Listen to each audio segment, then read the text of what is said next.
వీడియోలో మనం ruby laser గురించి తెలుసుకుందాం. రూబీ లేజర్ అనేది చాలా సింపుల్గా మీకు ఎక్స్ప్లెయిన్ చేస్తాను. ఈ టాపిక్ అనేది సాలిడ్ స్టేట్లో ఉంటుంది, చాలా ఇంపార్టెంట్ అనమాట స్టూడెంట్స్కి అయితే. సో ఇది ఎలా సింపుల్గా నేర్చుకోవాలి, అసలు కాన్సెప్ట్ ఏందో చూద్దాము. సో రూబీ లేజర్ అనేది సాలిడ్ స్టేట్ లేజర్ అనమాట. సో ఈ రూబీ లేజర్ అనేది solid state laser.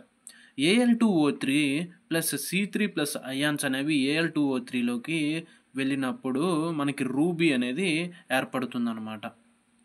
So Al2O3 doped with C3 plus ions. So Al2O3 అనేది డూప్డ్ విత్ Cr3 ప్లస్ అయాన్స్తో డూపింగ్ అయినప్పుడు మనకి రూబీ లేజర్ అనేది వస్తుంది. సో ఇది పింక్ కలర్లో ఉంటుంది. సో డయాగ్రామ్లో మీకు నీట్గా ఎక్స్ప్లెయిన్ చేస్తాను చూడండి.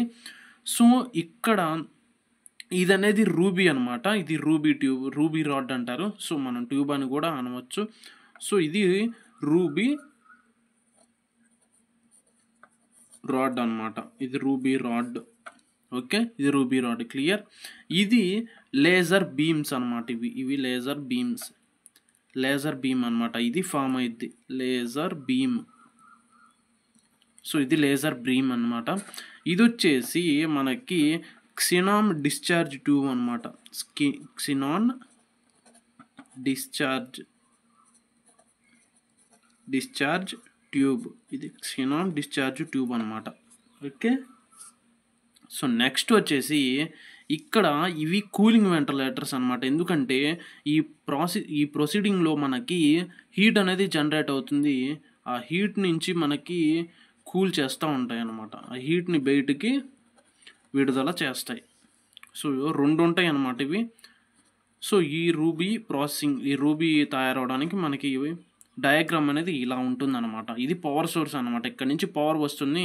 ఇక్కడ నుంచి క్సినాన్ డిశ్చార్జ్ ట్యూబ్లో నుంచి పవర్ మనకి రిఫ్లెక్ట్ అయ్యి మనకి Al2O3 to Cr3 plus ions అనేవి ఇక్కడ డాపింగ్ అవుతాయి అనమాట. సో డాపింగ్ అయినప్పుడు మనకి రూబీ రాడ్ అనేది క్రియేట్ అవుతుంది, లేజర్ బీమ్ అనేది తయారవుతుంది అనమాట.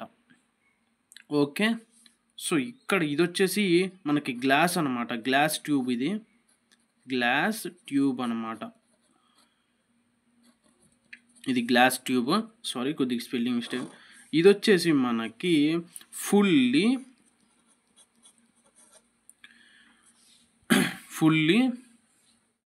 ఇది వచ్చేసి ఫుల్లీ రిఫ్లెక్టింగ్ ఎండ్ అనమాట. Fully reflecting end. ఇది వచ్చేసి పార్షియల్లీ రిఫ్లెక్టింగ్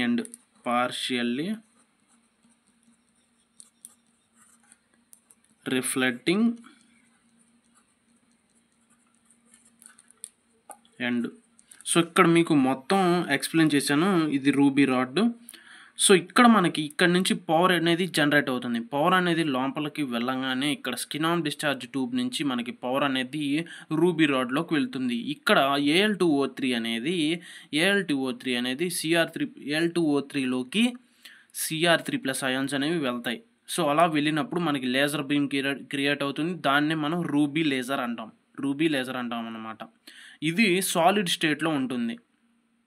సో ఈ రూబీ రాడ్ అనేది సాలిడ్ స్టేట్ కాబట్టి అక్కడ ఉంటుంది. ఇది మొత్తం గ్లాస్ ట్యూబ్ అనమాట. గ్లాస్ ట్యూబ్లో ఈ ప్రాసెసింగ్ అనేది జరుగుతుంది. సో ఇక్కడ మీకు డయాగ్రామ్ అయితే అర్థమైంది కాబట్టి ఇంకా నెక్స్ట్ చూద్దాం, నెక్స్ట్ టాపిక్లోకి వెళ్దాం. సో ఇప్పుడు మనం కొద్దిగా డీటెయిల్ ఎక్స్ప్లెనేషన్ అయితే చేద్దాం. సో ఇక్కడ మీకు ఎక్స్ప్లెయిన్ చేశాను. మీకు మనకి Al2O3 అనేది మనకి Al2O3 ఉంది కదా. సో అందులోకి Cr3 ప్లస్ అయాన్స్ అనేవి డాపింగ్ అయినప్పుడు మనకి రూబీ అనేది ఏర్పడుతుంది, రూబీ లేజర్ అనేది. ఇక్కడ ఈ సాలిడ్ స్టేట్లో మనకి లేజర్ బీమ్ అనేది ఉంటుంది. ఇదేంటిది ఫుల్లీ రిఫ్లెక్టింగ్ ఎండ్ అనమాట. ఇది పార్షియల్ రిఫ్లెక్టింగ్ ఎండ్ ఇది.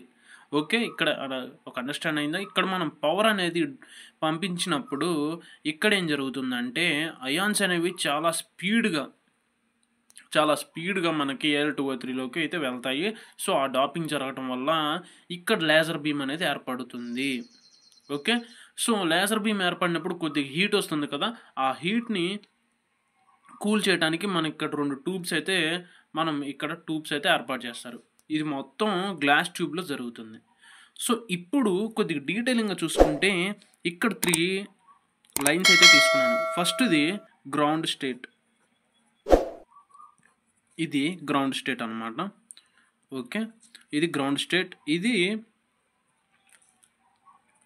ఇది ఎగ్జైటెడ్ స్టేట్ అనమాట. ఇక్కడ ఎనర్జీ అనేది హై లెవెల్లో ఉంటుంది. So excited state.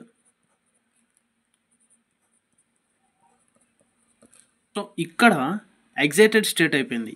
ఇదేంటంటే మెటాస్టేబుల్ స్టేట్ అనమాట. Metastable state. Okay, understand. So ఇక్కడ గ్రౌండ్ స్టేట్లో అనేది ఎనర్జీ తక్కువగా ఉంటుంది, ఇక్కడ హైలో ఉంటుంది, ఇక్కడ మీడియంగా ఉంటుంది, కాబట్టి మెటాస్టేబుల్ స్టేట్.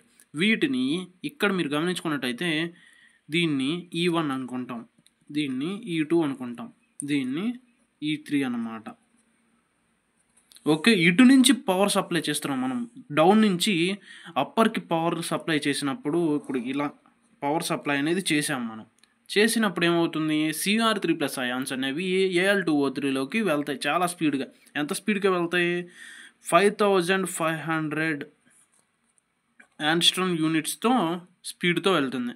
ఓకే, అంత స్పీడ్తో అయాన్స్ అనేవి మనకి Al2O3లోకి వెళ్ళిపోతాయి అన్నమాట. సో దీన్ని ఏమంటాం మనము, సో నెక్స్ట్ వచ్చేసి 5500 యాంగ్స్ట్రోమ్ యూనిట్స్తో స్పీడ్లో వెళ్తాయి. ఓకే, ఇప్పుడు వచ్చేసి ఇప్పుడు ఇక్కడ మీరు గమనించినట్లయితే దీన్ని పంపింగ్ ట్రాన్సిషన్ అంటాం. పంపింగ్ ట్రాన్సిషన్ అంటాం. ఓకే, ఇది ఇంతవరకు మీకు అర్థమైంది. ఇప్పుడు అయాన్స్ అనేవి Al2O3లోకి వెళ్ళిన తర్వాత కొద్దిసేపటి తర్వాత మనకి లేజర్ బీమ్ అనేది క్రియేట్ అవుతుంది. కాబట్టి ఇక్కడున్న అయాన్స్ అనేవి కొద్ది ప్రాసెసింగ్ అయిపోతాయి, అంటే వెళ్ళి Al2O3లో మిక్సింగ్ అవుతాయి అనమాట, అంటే కలిసిపోతాయి. కలిసిపోయిన తర్వాత ఇవి మళ్ళీ రివర్స్లో అయాన్స్ అనేవి ఎనర్జీ లెవెల్స్ అనేవి డౌన్ అయిపోయిన తర్వాత మళ్ళీ ఇక్కడికి వస్తాయి అనమాట, E2లోకి. E2 అంటే మెటాస్టేబుల్ స్టేట్లోకి వస్తాయి అనమాట. సో ఇలా వచ్చిందని దీన్ని ఇక్కడ ఏమంటాము అంటే రేడియేషన్ అనేది తగ్గిపోతుంది, కాబట్టి రేడియేషన్ లెస్ ట్రాన్సిషన్ అంటాం. రేడియేషన్ లెస్ ట్రాన్సిషన్ అనమాట. ఓకే, సో ఇప్పుడు ఇక్కడ E2లోకి వచ్చేసాయి. ఇక్కడ ప్రాసెసింగ్ ఏంటి, E1 నుంచి E3కి వెళ్ళాయి అయాన్స్ అనేవి. సో అక్కడ రేడియేషన్ అనేది హైలో ఉంది. సో హైలో ఉండి మనకి ఎక్కడైతే లేజర్ బీమ్ అనేది క్రియేట్ అయిపోయింది, కాబట్టి మళ్ళీ అదే అయాన్స్ అనేవి E2లోకి వస్తాయి. E2లోకి వచ్చేసిన తర్వాత రేడియేషన్ అనేది తగ్గిపోతుంది కదా. ఇక్కడ E2లో ఏం జరుగుతుందంటే రేడియేషన్ తగ్గిపోవడం వల్ల 2 యాటమ్స్ అనేవి వస్తాయి అన్నమాట. ఇక్కడ నుంచి E1కి వస్తాయి అన్నమాట. మళ్ళీ అయాన్స్ ఎన్ని అయాన్స్ వస్తాయి, అది కూడా 6945 యాంగ్స్ట్రోమ్ యూనిట్ స్పీడ్తో 2 యాటమ్స్ అయితే వస్తాయి అన్నమాట. సో 2 యాటమ్స్ అయితే వస్తాయి, ఒకటి కూడా కాదు, 2 యాటమ్స్ వస్తాయి. 6945 యాంగ్స్ట్రోమ్ యూనిట్స్తో వస్తాయి అన్నమాట. సో వీటిని లేజర్ ట్రాన్సిషన్ అంటాం. అంటే ఇప్పుడు మనకి లేజర్ అనేది క్రియేట్ అయిపోయింది అనమాట, లేజర్ ట్రాన్సిషన్ అనమాట. ఓకే, ఇక్కడతో మీకు అర్థమైంది అనుకుంటున్నాను. సో అర్థం కాకపోతే ఏమన్నా కన్ఫ్యూజన్ ఉంటే కొద్దిగా మీరు వెదురుకు వెళ్ళి చూస్తే మీకు అర్థమైపోతుంది. దీన్నే మనం రూబీ లేజర్ అంటాం. సార్ దీని మీద కొద్దిగా మీకు టెక్స్ట్ పాయింట్స్ అంటే కొద్దిగా వర్డ్స్ అయితే ఉంటాయి, ఇంపార్టెంట్ వర్డ్స్. సో అవి కూడా నేను ఇంకో నెక్స్ట్ వీడియోలో అయితే చేస్తాను. ఈ వీడియో నచ్చితే లైక్ చేయండి, షేర్ చేయండి, సబ్స్క్రైబ్ చేసి బెల్ ఐకాన్ యాక్టివేట్ చేసుకోండి.